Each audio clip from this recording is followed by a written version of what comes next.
What's up everyone? Thanks so much for tuning in. In today's video, we're diving back into the 240SX by rebuilding the steering rack. We're going to be installing an R33 subframe, new bushings, new steering shaft bushing, just giving everything a good cleanup. I'm here with my friend Rob once again, and he brought his adorable new puppy, Penny. Look how sweet. She's such a good girl. So she's going to be hanging out with us in the shop today. We never had a shop puppy. No, this will be the first time. I can't bring Veyron out here. I don't trust him. He'd run away. Oh my gosh, you're so cute. Anyway, so as you can see, we've already got everything on the table ready for disassembly. But before we do that, let's take it back for a minute. We'll show you how everything came apart. So first things first, we're going to get the car up in the air so we can get better access to all the bolts underneath.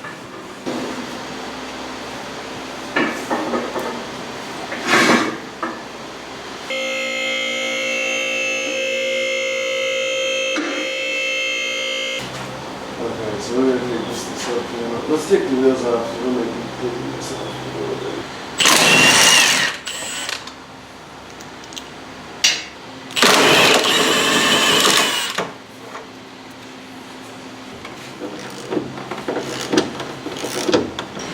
Let's do that up on this side.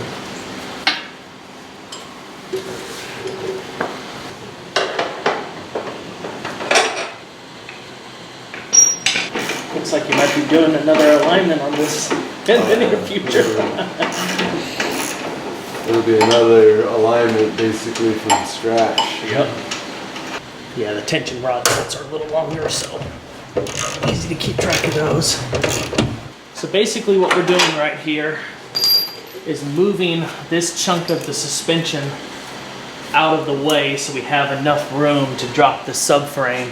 I initially thought at this stage that we would just drop the whole subframe suspension assembly at one time because it'll make it easier to like prep for paint and stuff, but I'm gonna wait until we test fit the engine, figure out the cooling system and where stuff's gonna be located just in case there's any fabrication or anything like that that we still have to do. You know, you don't want to paint it and make it all pretty and stuff and then have to go scratch it up, tear into it and all of that. So I think with this out of the way, we should be able, you know, the tie rods are undone. Just unbolt these 4 bolts and just drop the subframe. Yeah, those 4 bolts for the subframe and the steering shaft, yeah. which is, I think, just 1 bolt. Yeah, this right here. Yeah. Before I disconnect the steering shaft, I wanted to show you guys why we're going to be replacing the bushing inside of here. If you grab it and shake it, you can see just how much play there is. I don't know how well it's coming across on camera, but you can move it up, down, left, and right. There's a lot of slop. So I'm going to put a poly bushing in here that's going to firm everything up nice and tight. Should give it a lot more feedback and just be more communicative in general. Now we're going to undo the steering shaft from the rack.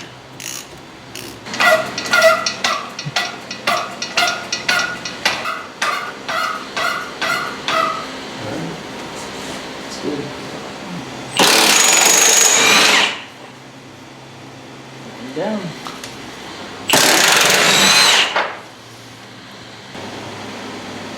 Sweet. Nice and smooth. Ready?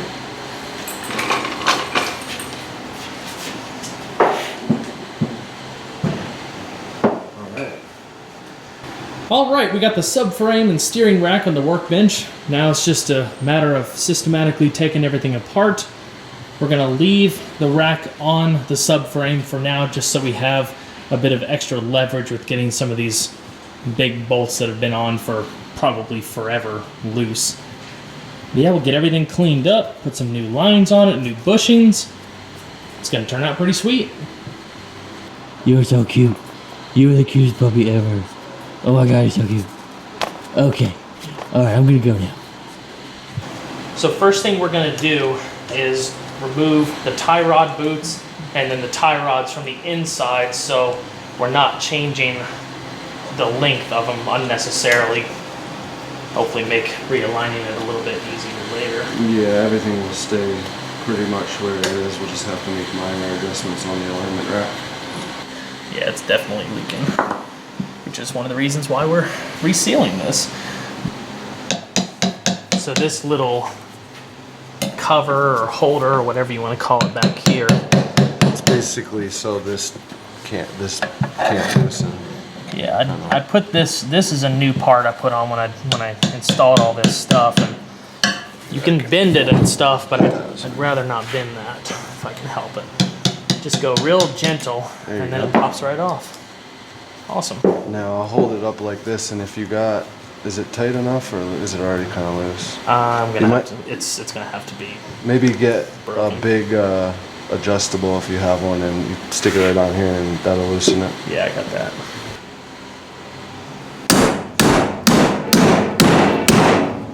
I'm pretty sure this bolt right here is, I think it threads into like about here. It's a pretty long. Yeah, it's really deep. Boom. Got it? Yeah, buddy.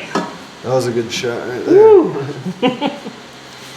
So before we start taking all of this stuff apart, I'm going to take pictures of like exactly where everything is located. Yeah. I know we're going to replace this crusty thing right here. So this is the preload. Yeah, that's So like the preload for the whole steering rack. I'll measure basically. this and take pictures because I know, like, I guess keep that same thread length. So none of my wrenches were big enough for this sucker. It's like 41 millimeters in diameter, or like 1.5, 6 inches. So I had to go get this giant thing just for this one huge nut. It's really hard to get out. This is gonna take a while.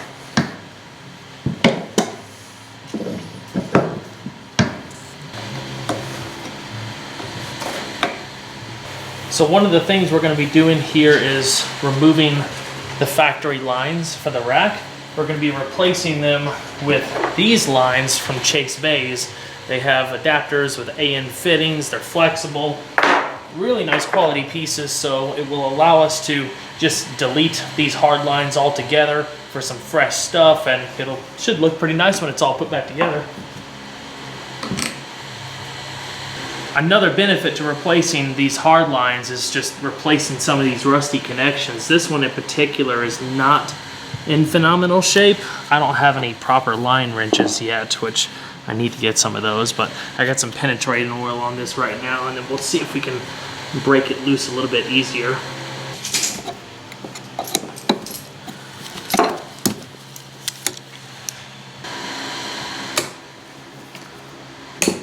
There we go. Before we take the rack off the subframe, there's one more thing we're going to go ahead and remove just so we have the added leverage, and that's the pinion gear. There's 3, I guess you would call them E-torque, or I'm not sure, but there's 3 of those star-shaped bolts on top. Just be careful because all of this stuff is aluminum. Undo those and it should just lift out.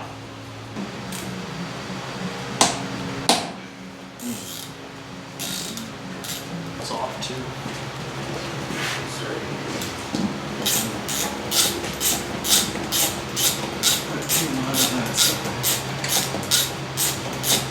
All of the new hardware we're going to use is all in that box over there. Oh, that Bolts and all that stuff. What is it? These bolts? And Yeah, stuff? these bolts, the subframe bolts, You don't have these. this though. cap. No, So I'll put these. I will just use those. Alright, so that's loose. So if memory serves me correct, what, you just twist this and pop it off? Right, here it goes.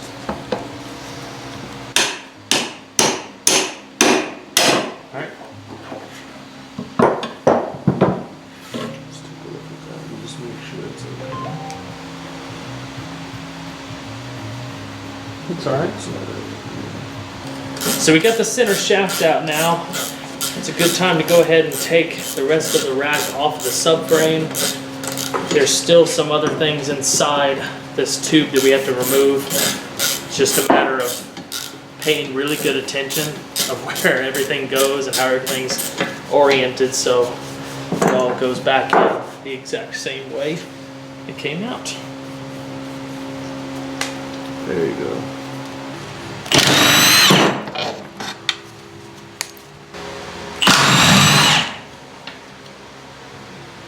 So at this stage, we have the rack assembly separated from the gear housing. There's a bunch of seals and stuff out here and still inside of there that we have to remove. As you can see via this diagram, there's just a whole bunch of stuff going on. We went ahead and cleaned up our area, even though we still have to give the gear housing a very, very, very thorough cleaning, because you want to limit the amount of crud that's around your work area as much as possible, especially when working with something as sensitive as this. After you clean this up, you don't want any chances of dirt and debris falling back into here, because it's just going to wear everything out even faster later down the road. So here's the old bushings. Here are the new poly bushings we're going to be putting in. There's still a little bit of flexibility to them, but they are so much stiffer than this old rubber garbage, especially this one right here. This is nuts. You can see just how it's splitting everywhere. You know, the oil has definitely done a lot of damage to it over the years. So this is gonna be nice. There we go. That worked good. So here's some rather unfortunate news for you. Over the last week, I've been just tinkering here and there, working between the holidays and the weather to get some of this stuff painted and ready so we can continue on here by just reassembling everything on the subframe and putting it back in the car.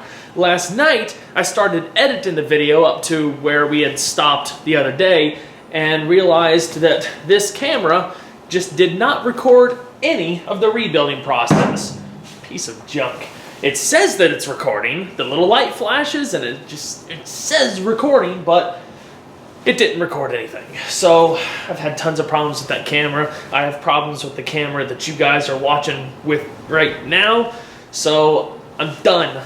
Junk, whatever, I'm getting new cameras. I might even upgrade to 4K, I don't know. So if you guys have any camera recommendations, preferably handheld camcorders, let me know. Anyway, so we're gonna try to salvage this. It's still gonna be awesome, but let's switch gears real quick and I'll just give you guys a quick summary at what we did. I'm so mad about this because rebuilding the rack was really cool. I had a bunch of little tricks and stuff that I did to get this all back together. Like, for example, the rack teeth here, when you're putting it back in, there's, you know, bushings and stuff in there that you don't want to damage. So I wrapped the teeth in tape, lubed it up, and it made it super easy and didn't damage anything. You know, doing this whole process really wasn't that hard. It's just a matter of putting the seals and stuff, you know, the shims, you know, back where they go and stuff. It's pretty self-explanatory. It's just a tedious process, and, you know, making sure that we get the preload set back. I put a new cap on top so we have a dust shield and stuff. And of course, we gave this thing a super, super thorough cleaning. It looks beautiful. As you can see also, I repainted the housing. I sanded it down to bare metal, made sure it was as smooth as possible, and then painted it with engine enamel ceramic. It's rated to like 500 degrees. It's my paint of choice. I love that stuff. Easy to apply, and the finish is fantastic. Before we start putting this back onto the subframe and connect these new lines, I want to go ahead and highlight the steering shaft. As I mentioned at the beginning of the video, I got a replacement polyurethane steering shaft bushing to replace the worn out rubber one. This should improve feedback a lot. It should tighten things up. I'm pretty excited to try it out. It was a super simple install. I just pulled the steering shaft from the car. The bushing is actually held in by 4 nuts. You pull off 2 nuts to get the shaft out, and the other 2 hold the bushing in from the back. The plastic washers and metal sleeves go right back in the new bushing, and you just put it back together in the reverse order. And of course, just like the steering rack, I also gave the entire thing a thorough cleaning, sanded it all down, cleaned out the joint at the very end. I'm going to put some new grease in there to make sure it's all operating smoothly, and I gave it a fresh coat of paint so it looks just as good as it did when it came from the factory. Now I just gotta grab this subframe. So here's the one that originally came out of the car, and this is the one that we're gonna put in.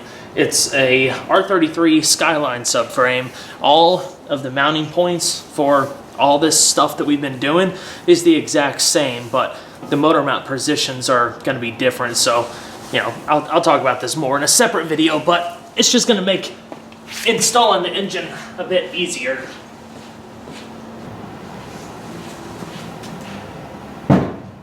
Right, now, I'm gonna put this onto here, get the new polyurethane bushings and the brackets. Just gonna give these brackets a quick cleanup real quick before we put everything back on.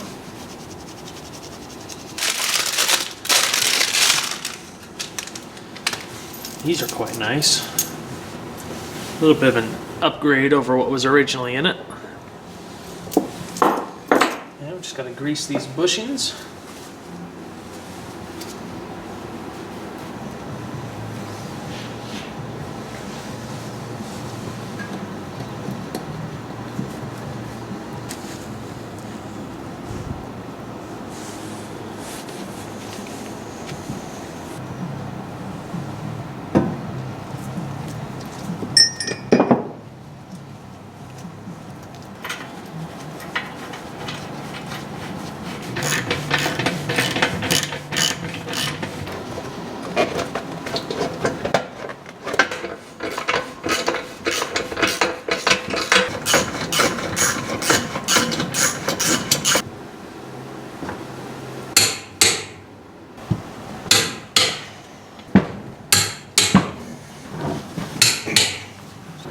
Man, this thing looks so good. It really is a bummer that other camera crapped out because the rebuild process was just really, really neat. We'll have other opportunities on other cars, I'm sure. I've already got the AN fittings here for the replacement chase bays lines, so just got to put these in there, put them in their respective spots, and then we can go ahead and reassemble the tie rods.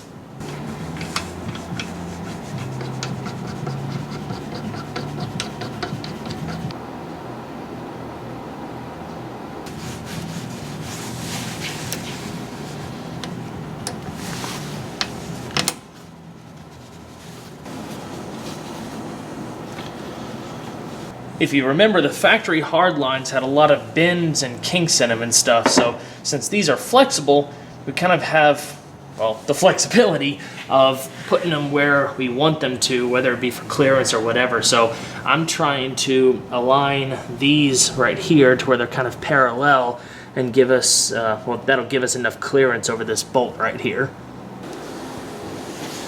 All right, we're done. Turned out pretty good. Everything's tightened down.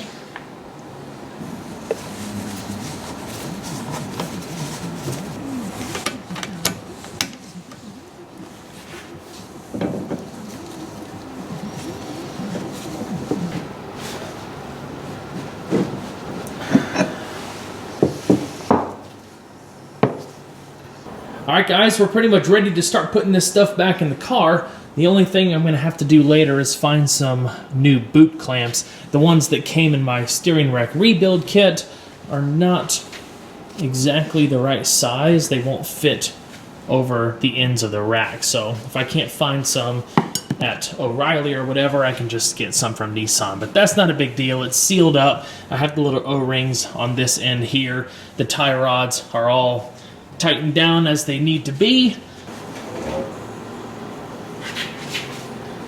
This transmission jack definitely comes in handy. Let's see, get that fit in there. All right.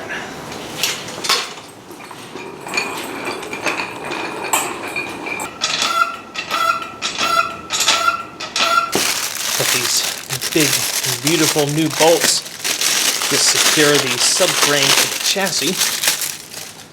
Check that out. Got those. We have new nuts. Whoa! You have new nuts to go with them.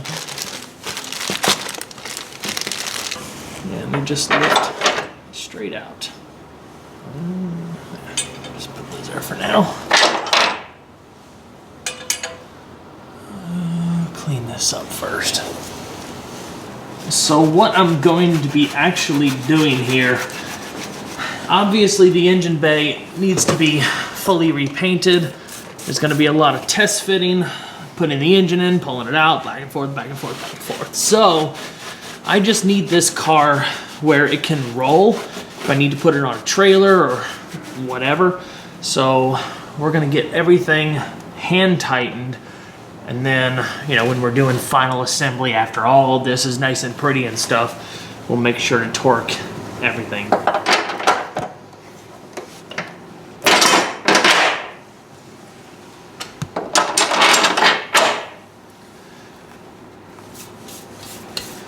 All right, let's line it up and finish raising it.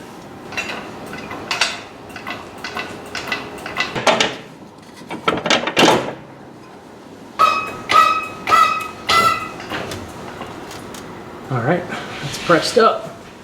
Let's tighten it down.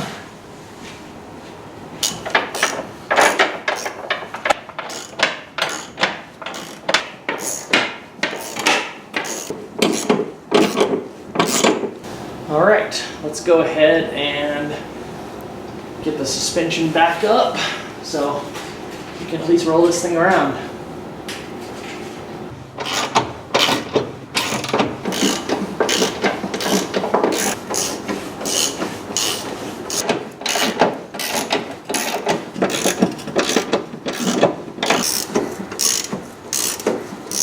So the front suspension is tightened down good enough for now. I'm gonna lower it back down a little bit. We'll put the wheels on, we'll put the steering shaft on and see how everything looks. We need to put this on the ground to really get it tight, but this will work for the moment.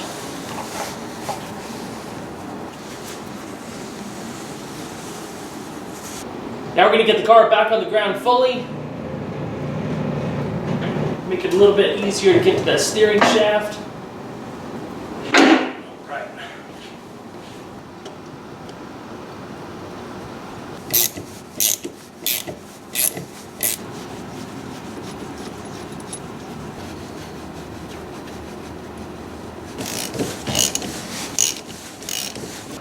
All right, guys, we're done. Check that out. Looks fantastic. That fresh paint for the rack, the steering shaft, that new hardware, the chase bays replacement lines, the poly bushings, and of course, that R33 subframe. Really, really cool. Like I said, for the most part, everything is hand tightened. Of course, we torqued down the steering rack bushings right there, but everything else just did by hand, including the suspension stuff, because when we get this whole thing painted, I want to remove the entire suspension all out at the same time. So all of that torquing is going to have to be redone anyway, and it'll just make less work for us when the time comes. Plus, you know, everything will come apart a little bit easier, but at least right now it's mobile, it can roll. If I got to get it onto a trailer, it's not going to be hard. But I think the next step is to finally test fit the new engine. Over the last few days, I've actually been tinkering with the engine, test fitting the Dock Race top mount turbo manifold and the Greddy intake plenum. This is actually a genuine Greddy one. I have the logo for it and all that stuff.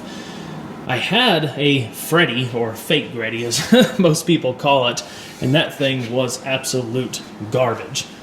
You really do get what you pay for. This is a very, very nice piece. And got rid of that nasty Fram filter for a Wix filter, so we're getting this thing in order. The next video will be test fitting the engine, so I have to put the motor mounts on and wedge that thing in there and see how it looks.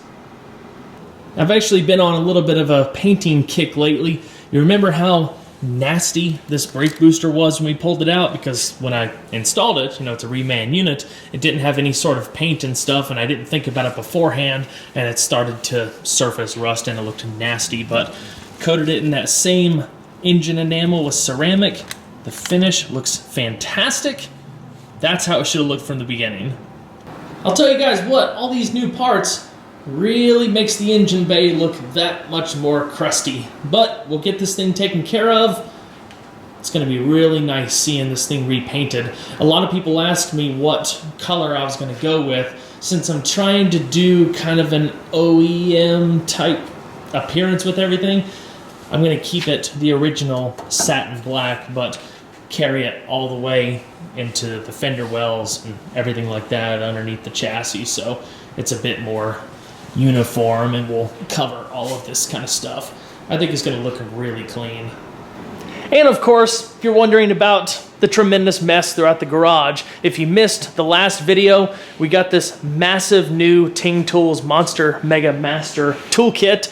Try to say that about 10 times in a row, but really cool video, unboxing, setup and stuff. There's still a lot of junk lying around that needs to be cleaned up, but slowly but surely, we're making progress. So thank you guys so much for watching. Again, the next 240SX episode will be test fitting the RB25 for the first time, see where we're at as far as space, and try to figure out basically where to go from there. If you haven't subscribed already, consider doing so, and don't forget to hit that little notification bell. I really appreciate it, and don't forget to leave a like below if you enjoyed the video. I'll see you guys on the next one. Take care.